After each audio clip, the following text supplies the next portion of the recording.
안녕하세요. 복리입니다. 9월 23일 토요일 오후 4시 50분입니다.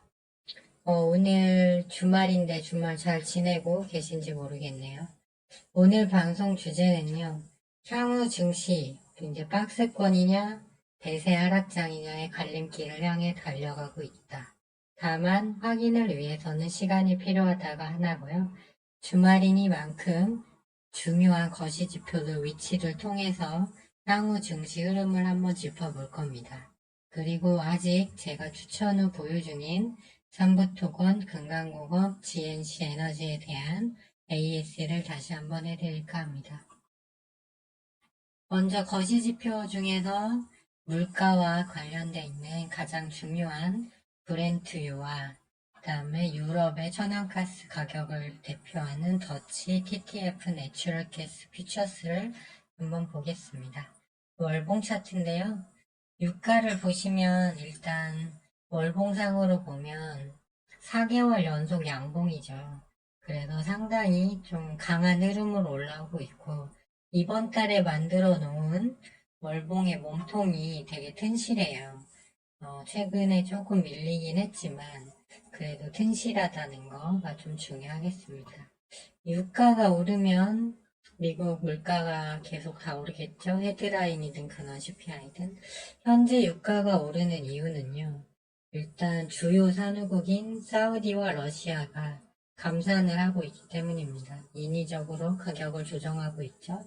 그리고 사우디는 핵무기 개발을 두고 미국과 협상 중에 있는데 사우디가 이란과 함께 핵을 가지게 된다면 이는 중동 지역에 큰 위협이 될 거기 때문에 바이든 정부도 섣불리 이거는 바로 해줄 수 없는 것이기 때문에 좀 시간이 걸릴 것 같습니다. 그래서 감산 기조는 당분간 유지된다. 그리고 혹자는 이란이나 베네수엘라 또 미국에서 셰일가스를 더 캐내면 되지 않냐라고 하지만 일단 베네수엘라 이란은 그 시설이 매우 낙후돼 있어서 당장 산유량을 올릴 수가 없고요. 그리고 셰일층도 마찬가지입니다. 그리고 추운 겨울이 왔을 때 난방유 수요가 올라서 올라가겠죠. 그리고 무엇보다 큰 거는 바이든 대통령이 작년에 전략 비축률을 올해 초부터 풀어서 유가를 인위적으로 내려왔는데 이건 이제 비상시를 위해서 모아두는 거기 때문에 결국은 다시 지금 채워놓고 있죠. 그러기 때문에 지금 유가가 안 떨어지는 겁니다.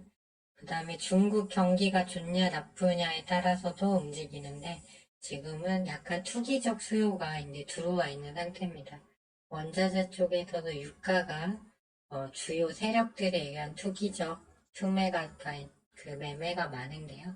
그래서 이런 차트 흐름을 나타내고 있다. 그래서 104불까지도 얼마든지 열려있는 모습이에요. 지금 중장기로 봤을 때 104불까지 가면 지금 93.27불보다 11불이 오른 거기 때문에 증시는 큰 하락 압박을 받을 겁니다. 왜냐하면 헤드라인 CPI가 계속 올라갈 거기 때문이죠. 다만 일봉으로 보면 최근에 너무 급하게 올라왔다가 다 4일 연속 음봉 마감이죠. 그래서 조금 힘이 약화되긴 했다. 그래서 제 개인적인 바람은 90불대 완전히 90불대까지 한번 조정 주고 가줘야 증시가 이 구간에서 반등이 나올 수 있으니까 그런 흐름이 나왔으면 좋겠는데 여기서 다시 위로 또 갈 수도 있는 상황입니다. 확인이 필요해 보이고요. 유럽 천연가스 같은 경우도 이제 저점을 거의 다진 것 같아요. 왜냐면 5개월 동안 더 안 밀리고 최근 2달간은 양봉이 나오면서 이 5개월간 만들어 놓은 고점을 종가상 돌파한 상태입니다. 기존에 있는 러시아에서 파이프를 연결해서 천연가스를 직배송으로 받았기 때문에 저렴하게 써서 유럽이 물가도 낮고 산업 생산도 수월했는데 지금은 카타르 미국에서 LNG를 수입하고 있죠. 왜냐면 파이프 라인을 못 넣으니까. 그렇게 되다 보니까 이제 액화한 걸 다시 기화시켜서 써야 되니까 항구에 그 시설이 필요하고 또 이걸 보내는 파이프가 필요한 거죠. 그래서 아무래도 비싸다. 그리고 이유가 지난주에 2030년까지 재생에너지 비율을 40%까지 응모한다고 하는데 이건 로드맵일 뿐이고요. 아직 당장 올겨울이 눈앞에 온 상태에서 이걸 적용하긴 어렵고 또 비용이 많이 듭니다. 신재생도. 그리고 또 이 전력망을 깔아줘야 돼요. 그 재생에너지는 발전량이 들쑥날쑥이기 때문에 그렇기 때문에 이것도 비싸다. 그리고 작년은 유럽이 유독 따뜻했지만 올해 다시 겨울이 춥다면 천연가스도 74까지도 올라갈 수 있는 거 열려 있다. 그렇게 되면 이제 유럽 경기도 안 좋은데 큰 데미지가 되겠죠. 그러면 유럽도 유럽 중앙은행 미가르드 총리 말처럼 이제 올라간 이제 물가를 계속 올려야 되겠죠. 그러면 증시는 계속 떨어진다. 이제 10년물 국채를 한번 볼게요. 계속 월봉 차트인데 계속 올라가고 있습니다. 그래서 잘 보시면 2008년 금융위기 때가 5%였어요. 10년물 국채 금리가. 이제 그 유가 때문에 문제가 됐을 때는 이보다 더 높았죠. 6.64. 그런데 계속 올라갑니다.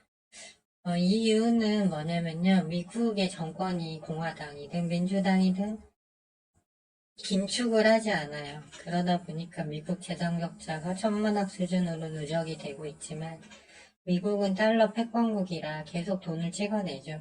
그동안 사줄 사람들이 있었으니까 미국 국채는 안전하다 생각을 한 거죠. 그런데 여전히 채권을 찍어내고 있어요. 지금도 역대급으로 많이 찍어내다 보니까 그러니까 당연히 채권 가격과 금리는 반대 방향이니까 부채 금리 상승 요인이 돼서 올라가는 것입니다. 그리고 물가가 또 올라갈 걸로 예상이 되니까 더 오르는 거죠. 이렇게 되면 10년물 국채 금리는 1년물, 2년물과 함께 시장 금리로 반영이 돼요. 그러다 보니까 그러면 기준금리도 나중에 오른다는 뜻이 되겠죠. 이렇게 되면 여기 저가 제로금리 부분에서 2%대 기준기 10년물 국채금리가 2%대 이하에서 살았던 채권액이 이제 손실이 엄청 더 커지겠죠. 그래서 이제 금융권 부실화가 될 수 있고요. 또 고금리가 내년까지 5%대 금리가 유지될 수도 있잖아요. 그렇게 되면 상업용 부동산 프로젝트 파이낸싱에 투자한 금융기관이 또 부실화가 될 수 있습니다. 그렇기 때문에 이 국채금리가 오르면 주가 주식시장이 떨어지는 거죠. 현재 미국 회사채 발행 시장은 아무래도 이제 돈이 귀해지다 보니까 이자를 더 줘야 회사채가 팔리니까 금리는 높아지고 있으나 일단은 매수 수요는 있는 상황입니다. 하지만 언제까지 그게 유지될지 알 수 없고 또 재정이 안 좋은 회사는 자금난을 겪어서 이제 파산을 많이 하겠죠. 이 추세를 보면 여전히 이 하단 라인도 아직 안 왔어요. 월봉이기 때문에 굉장히 강한 모습이다. 좀 쉬어갔으면 좋겠거든요, 저는. 그래야 주식시장이 그 구간에서 좀 반등이 나오니까. 그리고 또 중요한 게 달러죠. 달러도 보시면 좀 속도가 낮긴 하지만 꾸준히 올라가고 있어요. 그래서 이제 여기 저항대 돌파 직전인데요. 이 달러는 보통 유가가 오르면 달러는 내려가는데 작년에는 유가가 올라도 달러가 올랐죠. 왜냐면 위기 상황에서는 이거 달러를 안전자산이라고 보기 때문에 그래요. 달러 수요가 많다는 건 전 세계 자금이 미국으로 들어간다는 거기 때문에 신흥국 환율은 약세가 되겠죠. 원달러 환율이 그래서 작년에 증시 많이 빠질 때 1445원까지 간 거죠. 원달러 환율이. 그래서 신흥국 증시가 약세가 된다. 왜 돈이 빠져나가니까. 근데 지금 그런 상황으로 가고 있습니다. 그래서 이제 제 채널을 구독하시는 분들은 다 아실 거예요. 10년물 국채금리, 달러지수 선물, 그리고 유가가 오르면 주식시장은 반대로 빠진다. 이제 비트코인 하방 베팅을 기다리는 입장에서 비트코인 차트를 안 볼 수가 없다. 이제 나스닥 먼저 보면요. 나스닥 선물은 주봉상 아직 요 하단 지지 라인은 깨지 않았어요. 물가가 핵심이기 때문에 매월 10일경에 근원 헤드라인 CPI 미국 소비자 물가지수가 나오는데 요거에 따라서 방향을 잡을 걸로 보고 있습니다. 일단 유가가 9월에 올랐기 때문에 10월달도 헤드라인은 올라갈 걸로 보고 있습니다. 예, 비트코인입니다. 주봉 차트인데요. 요게 장기 저항 라인이라고 말씀드렸죠. 올해 구축했던 지지 라인 이미 깨진 지 오래예요. 근데 이제 여기 선 근방에 가면 지속적으로 밀려요. 다만 은행권 부실화가 특히 중소형 은행 파산 시 이걸 호재로 인식해서 이렇게 올라간 경험이 있거든요. 비트코인이. 그렇기 때문에 이만 여기 선, 이 1월부터 7월까지 만들었던 이 선보다는 이건 한번 돌파가 될 수 있어요. 그렇기 때문에 여기까지 기다려보자 이런 입장입니다. 나스닥 차트를 한번 볼게요. 일봉으로 보시면 이미 이 추세 라인 1월부터 7월까지 유지했던 건 깨졌고요. 최후 지지 라인인 121선 근방에서 월요일도 금요일 어제도 상승 시도를 하다가 결국은 약보합으로 마감을 해서 이 선이 살짝 깨져 있는 상태입니다. 근데 RSI가 역대급으로 낮죠. 그렇기 때문에 이제 여기서 다음 주는 이제 미국 생산자 물가 지수 정도만, 아니 소비 지출 물가 정도만 나올 거기 때문에 당장 뭐 급락 흐름은 좀 어려울 걸로 보고 있고요. 30분 봉상 보면 반등 시도를 했다가 밀렸다가 막판에 올랐다 다시 밀렸어요. 하지만 이제 이평선이 어느 정도 정배열이 됐기 때문에 여기서 이제 추가적으로 여전히 120분 봉상 막판 끝났을 때 투매 시그널이 들어와 있거든요. 그래서 미국 투자자들의 심리 주시가 지금 극단 공포 구간에 있잖아요. 그래서 더 밀리기는 좀 어렵지 않나 이렇게 보고 있습니다. 다만 나스닥을 주봉으로 좀 큰 그림으로 보면 이미 이 빨간색 21선을 깼어요. 작년에 여기서 보시면 21선이 깨지고 초록색 61선마저 깨지면 이제 이건 추세가 하향으로 굳어진 겁니다. 물론 박스권을 만들 수도 있지만 근데 현재 보시면 21선 깨지고 밑에 이제 그 선이 하나 더 있어요. 지금 이제 121선인데 여기까지 1.47%밖에 안 남았습니다. 그래서 여기서는 지지를 받아줘야 되고요. 그 밑으로 더 내려가면 7% 정도 더 내려갔을 때 초록색 구간이 있습니다. 참 다행인 거는 여기서는 역사적 고점을 찍고 이평선이 하향이었는데 그래도 1월에서 7월까지 이평선들이 수평이 됐다는 거예요. 그래서 물가가 급격히 오르지만 않으면 여기서 이렇게 위로 7% 아래로 1.47% 해서 박스권을 형성할 수도 있다는 뜻이 됩니다. 근데 만일이 121선까지 깨고 내려가면 상승 추세는 끝났다. 이렇게 보시는 게 될 것 같아요. 그래서 비트코인 하방 같은 경우에는 이제 여기서 이제 확실하게 나스닥이 죽는 대세 하락으로 갈지 아니면 박스권으로 갈지를 확인한 후에 판단을 해서 결정하면 되겠죠. 그래서 지금 차트 흐름으로는 좀 좋지 않은 상황이다. 국내 증시를 보면 코스닥도 나스닥처럼 20일 이평선이 깨졌어요. 그래서 더 내려가면 812포인트, 60일 이평선 지지 라인이 있습니다. 그래서 여차하면 여기까지도 갈 수 있는 거죠. 여기가 다음 지지 라인이니까. 그래서 좀 상황이 좋지 않다. 다만 분봉으로는 여전히 투매 시그널이 떠 있어서 급격히 뒤로 밀리진 않을 것 같습니다. 환율이 어제 좀 내려왔거든요. 그래서 급격히 밀리지는 않을 것 같고요. 코스피 같은 경우도 여전히 투매 시그널 떠 있고 주봉을 보시면 역시 20일 이평선이 깨졌어요. 하지만 바로 밑에 2.7% 밑에 60일 이평선이 지나고 있기 때문에 더 내려봤자 2.70%다. 그래서 이 구간에 오면 한번 이제 저점 매수에 들어가 볼 만한 자리라고 일단 보고 있습니다. 왜냐면 미국장이 본격적으로 꺾이려면 이제 매월 나오는 CPI를 봐야 되거든요. CPI가 어떻게 되는지를 확인해야 하기 때문에 10월, 11월, 12월까지 확인의 시간이 필요하다.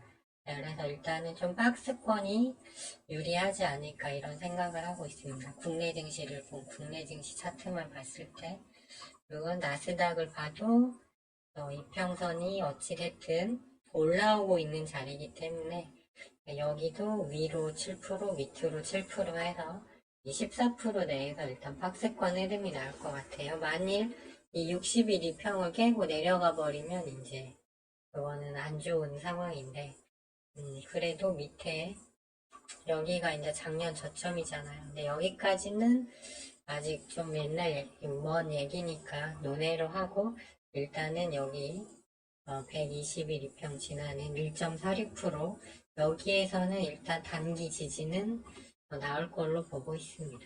네.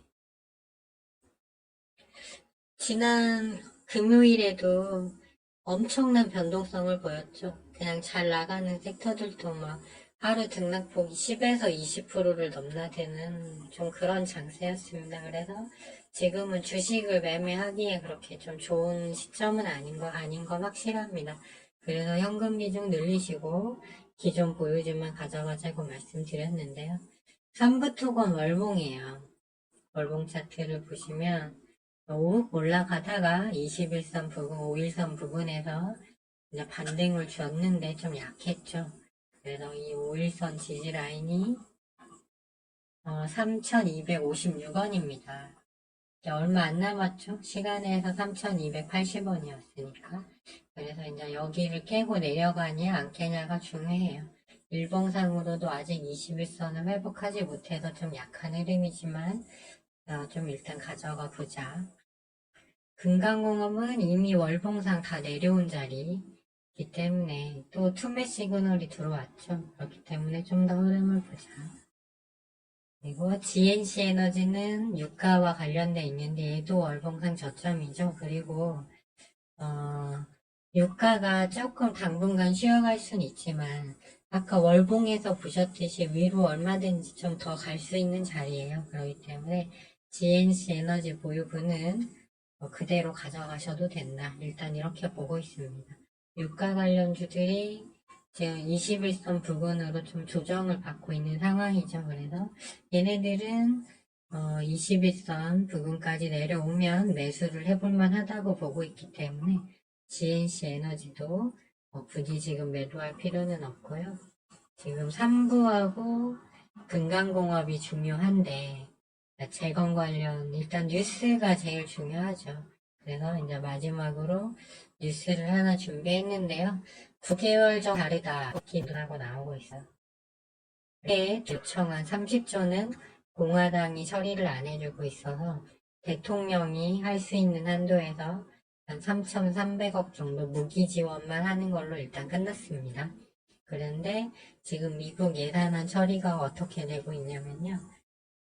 9월 30일까지 처리를 해야 되는데 공화당이 그 군대에 관련된 것만 임시 예산안으로 처리하고 협상은 10월 말까지 하자라는 안을 고수하고 있다는 거야. 이 얘기는 군대만 빼고 나머지는 셧다운 돼도 상관없다라는 그런 좀 강경한 입장입니다. 그래서 지금 이번에 지원되는 거는 무기예요. 우크라이나로 돈이 가는 게 아니라 미국 내에 있는 군수 업체에 돈을 보내주면 무기를 실어 보내는 거죠. 근데 지금 우크라이나 같은 경우는 현금이 필요합니다.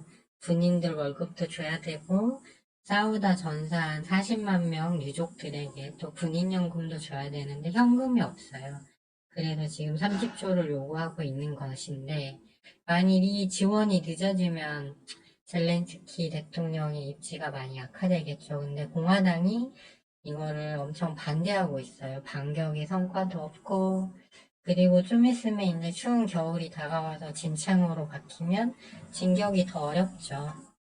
그래서 러시아는 방어 진지만 구축해놓고 러시아의 무기와 병력을 계속 소진시키고 있는 상황입니다. 문제는 미 정보기관에서도 이 전쟁이 우크라이나가 이기기 어렵다라는 보고서를 내고 있는데 조 바이든 대통령이 내년에 대선인데 이 우크라이나전을 자신의 선거 관련 치적으로 만들고 싶어서 협상을 종용하지 않는다는 얘기도 있고요. 또 미국이 반대로 협상하라고 지금 요구를 하고 있는데 그렇게 되면 젤렌스키 위치가 위태로워지니까 젤렌스키가 거부하고 있다는 말도 있습니다. 뉴욕타임즈는 바이든 대통령이 우크라이나 지원을 지속하겠다는 의지를 재확인했음에도 불구하고 하원을 비롯한 미국 야당 공화당은 지원을 보류할 수 있음을 계속 내비치고 있다. 이렇게 일단 얘기가 나왔습니다. 그래서 이 흐름은 좀 더 봐야겠고요.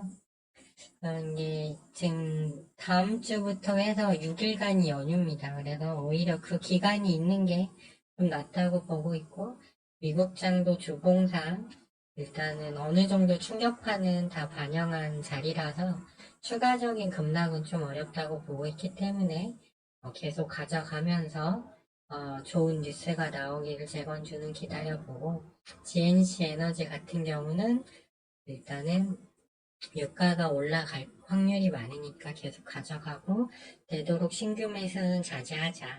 왜냐면 매수를 해도 변동폭이 너무 크거든요. 차라리 완전히 막 엄청 여기 있는 애들도 다 파란색으로 바뀌면 그날은 들어가도 됩니다. 작년의 경험을 제가 보면 진짜 투매 나오는 날은 이렇게 오르는 애도 없어요. 다 빨간색의 하한가 뜬 애들이 막 5-6개씩 뜨거든요. 그런 날은 사도 됩니다. 그 다음 날부터 해서 좀 며칠 안으로 기술적 반등이 크게 나오거든요. 근데 이런 식으로 올라가는 애들이 있다는 거는 투매가 아니라는 뜻이에요, 아직은. 그리고 신용잔고도 20조 남았고, 그러니까 현재 보유주만 가져가면서 대응하고 현금 늘려놓은 상태에서 비트코인 하방자리 기다리고 또 증시가 많이 박스권으로 가면 또 그에 맞게 대응을 해야겠지만 정말로 꺾이는 거라시라면 이제 완전히 여기가 다 파랗게 되는 날 그런 날만 이제 단타로 하루 이틀 보고 이제 매수 들어가는 그 정도만 해야 된다고 보고 있습니다. 매수를 안 하면 아무 일도 일어나지 않습니다. 네, 그렇죠. 네, 지금까지 시청해 주셔서 감사하고요. 주말 잘 보내셨으면 좋겠습니다.